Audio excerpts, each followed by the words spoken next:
বাচ্চাদের ঘুম পাড়িয়ে দিয়ে রাতে খেয়ে দিয়ে আমরা বেরিয়েছিলাম বোনেরা মিলে ঠাকুর দেখতে।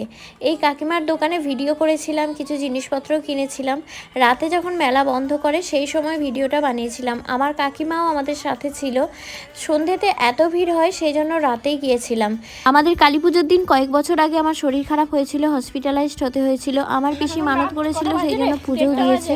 আমাদের ফিরতে ফিরতে প্রায় 1:30 মতো বেজে গিয়েছিল। রাতে সেইভাবে আর ঘুম হলো না। সকালে উঠে একটু ঘুরতে চলে এলাম। এটা আমাদের গোয়াল বাড়ি, আর এটা কাকুদের বাড়ি। এটা হচ্ছে ছোট কাকুর।